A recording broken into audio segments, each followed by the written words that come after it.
Today we live in a fast-paced world, with high-speed connections, food to go, and products designed to be replaced easily. We're far removed from many of the struggles and triumphs previous generations experienced. But the distance between today and 100 years ago is not impassable.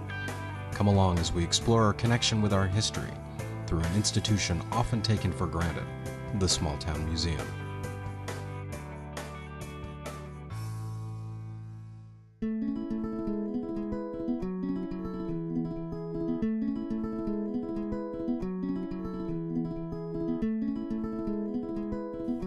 Daily life from previous generations has been preserved through the efforts of volunteers committed to rescuing the objects of the past.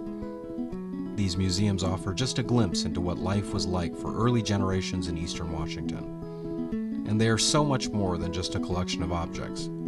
Though the items on display may be similar, each museum has its own unique story and identity. Let's begin our journey in the north with the Oreille County Historical Society Museum in Newport. The museum opened in 1967 through the efforts of the Historical Society and has had the honor of serving as the keeper of the county's rich history of mining, logging, railroad, and agricultural traditions. The museum is composed of several outbuildings. The historic I&WN Depot, built in 1908, is the entrance to the museum grounds. Next to the depot, the bright red Burlington Northern metal caboose will catch your eye.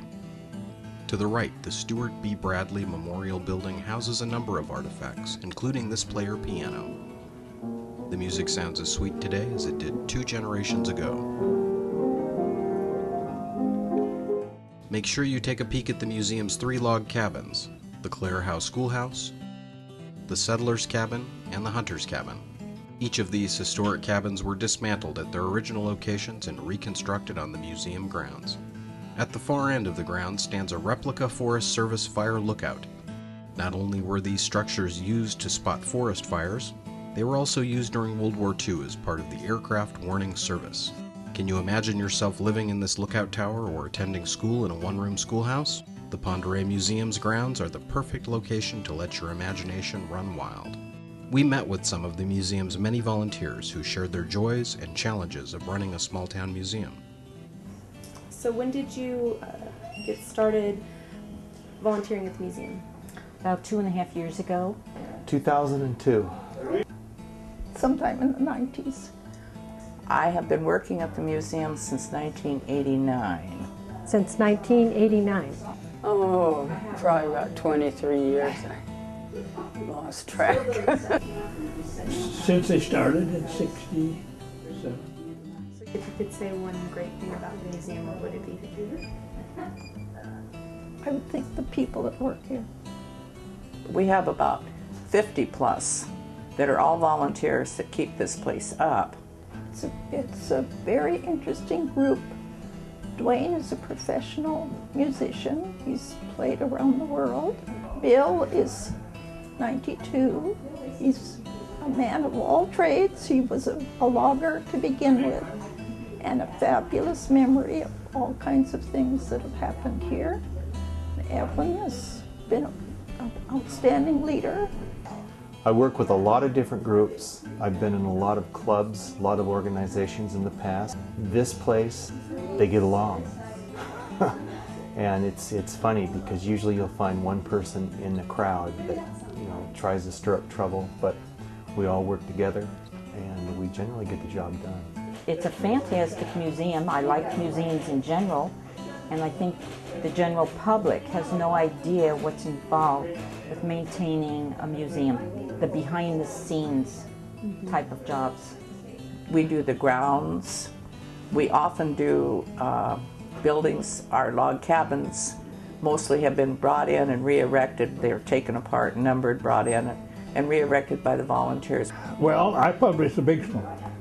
I have at home cataloged 70 scrapbooks. That means every single name in the scrapbook, which are all on these shelves. Wow. So I've done that for the past, since '98.